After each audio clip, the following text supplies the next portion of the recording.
নমস্কার বন্ধুরা, সবাইকে স্বাগত জানাই গীতার রান্নাঘরে। আজকে যে রেসিপিটা হবে সেটা হচ্ছে এই যে দার্জিলিংয়ের কুমড়া এবং দার্জিলিংয়ের লঙ্কা, ক্ষেতের পুঁই শাক। এই যে পিছনে আমার ক্ষেত আছে, ক্ষেতের পুঁই শাক দিয়ে কাতলা মাছের মাথা দিয়ে আজকে একটা ঘ্যাট করব। আপনারা দেখে নেন কত বড় কাতলা মাছের মাথা, নিজের ক্ষেতের পুঁই শাক, দিদির ক্ষেতের পুঁই শাক, নিজের লাগানো, সার ছাড়া একদম। কত সুন্দর হবে। দার্জিলিংয়ের কুমড়ো খুব সুন্দর, কালকে আমরা করেছি তো রান্না, খুব সুন্দর কুমড়ো, তাই দিয়ে আজকে একটা ঘ্যাট হবে। আমরা এখন রান্না করতে যাচ্ছি। এই যে পুঁই শাক কাটবো আর সেই মাথাটা কেটে নেব আর কুমড়ো কেটে নেব। আমরা আসো দিদি। চলুন আমরা এবার রান্নার ব্যবস্থা করি। দিদি আপনি মাথাটা এখন কেটে নেন, আমি পুঁই শাক কেটে নিয়ে আসি। তারপর আমরা কাটি। হ্যাঁ, পুঁই শাক কাটেন, দেখুন আমি পুঁই শাক কেটে নিয়ে এসি।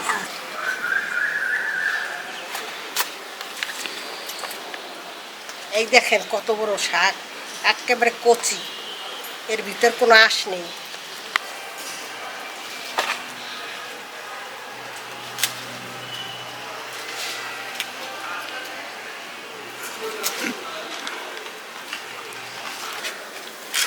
পুঁই শাক কাটা হয়ে গেছে। হ্যাঁ, এই যে আমার মাছের মাথাও কাটা হয়ে গেছে। আপনার পুঁই শাক কাটতে কাটতে আমার মাছের মাথা কাটা হয়ে গেল। এই যে আমার মাছের মাথা কাটা হয়ে গেছে।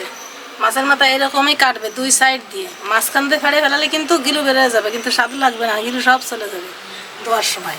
আর তারপরে সাইডের গুলো এরকম ছোটো করে কেটে দেবে। আমি পুঁই শাকটা কেটে নেই এখন। আমি পুঁই শাক কাটবেন তাহলে? হ্যাঁ, আমি তাহলে কি করবো, কুমড়োটা কাটি? হ্যাঁ, আপনি কুমড়োটা কাটেন।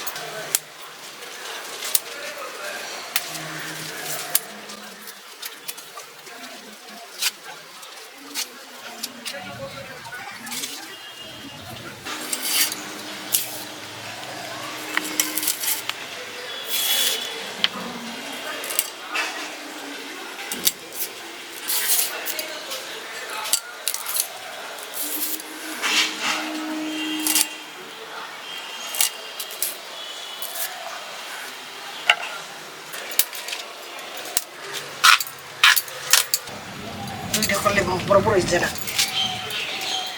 ওদি আমার কিন্তু সবই যে কাটা কোটা ধোয়াটা হয়ে গেছে। আপনি এবার রান্না করেন, আমি এবার কি করবো বলেন। আপনি একটু বাইটে দেন। আচ্ছা, কি কি জিরা বাটবেন, একটু আদা, একটু রসুন, একটু করে দেন। আমি কড়াইতে তেল দিলাম, সরিষার তেল, হলুদ দিলাম মাছে,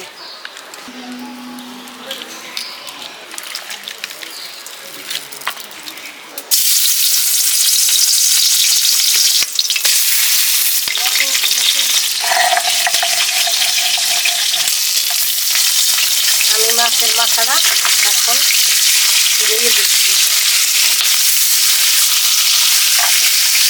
মাছের মাথা ভাজা হয়ে গেছে, আমি এখন তুলে দিচ্ছি।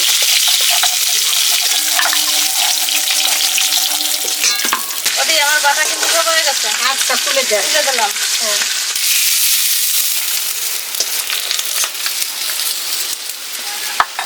এই তেলের ভিতরেই আর একটু তেল দিয়ে দিচ্ছি। আমি আলু আর হলো কুমড়োটা ছেড়ে দিচ্ছি, একটু ভাজি করবো। ও আচ্ছা, ভাজি করে নিতে হবে এগুলো? হ্যাঁ, কেন ভাজি করে নিতে হবে কেন? নাহলে দলা দলা লাগবে না। একটু ভালো লাগবে কুমড়ো। একটু নুন দিচ্ছি, একটু হলুদ দিচ্ছি। এটা ভাজাটা না? হ্যাঁ, আলু আর কুমড়ো ভাজা। আলু আর কুমড়ো ভাজা।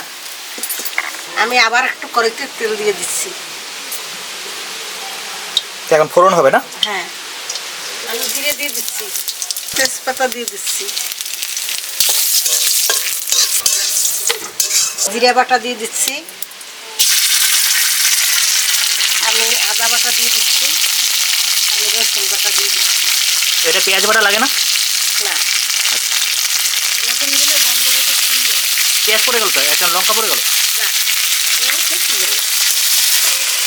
নুন দিয়ে দিচ্ছি পরিমাণ মতো, একটু স্বাদ হবে।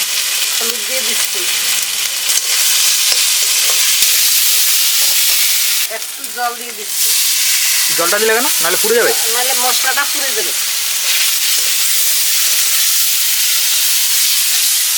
এখন আমি মশলার ভিতর কাঁচা লঙ্কাটা ছেড়ে দিচ্ছি, মাছটা দিয়ে দিচ্ছি,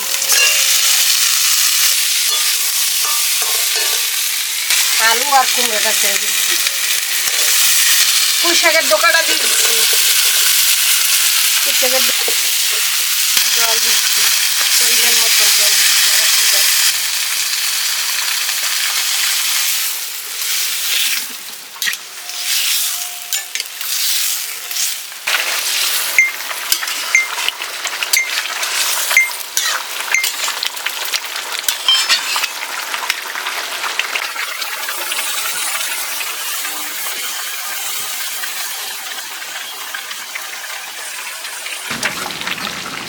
দুই রত্তালে দেওয়া হয়েছে।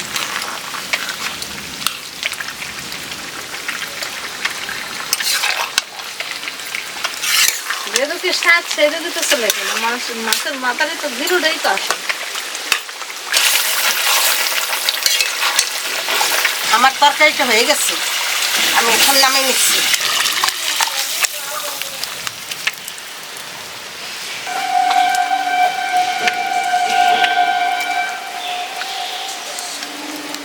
আমাদের রান্না শেষ, এখন আমরা খেয়ে দেখব কেমন হয়েছে। আপনারা এইভাবে রান্না করে খেয়ে দেখবেন। আমাদের রান্না যদি ভালো লেগে থাকে তাহলে আমার চ্যানেলটাকে সাবস্ক্রাইব করবেন আর কমেন্ট করে জানাবেন যে আমার রান্না কেমন হয়েছে। আজকের মতো এই পর্যন্তই, আবার দেখা হবে পরের ভিডিওতে।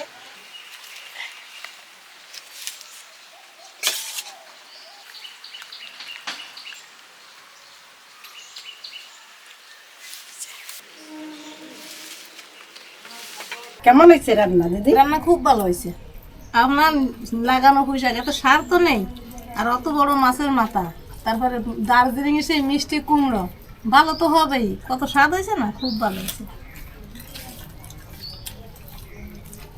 আসলে কিন্তু ভালো হয়েছে, ভালো হয়েছে। আমি তবু তো আপনার কাছে একটু শুনলাম। আপনার কাছে ভালো হয়েছে না? খুব ভালো হয়েছে। বন্ধুরা, আমাদের ভিডিও এই পর্যন্তই। আপনারা সুস্থ থাকুন, ভালো থাকুন, আবার দেখা হবে পরের ভিডিওতে।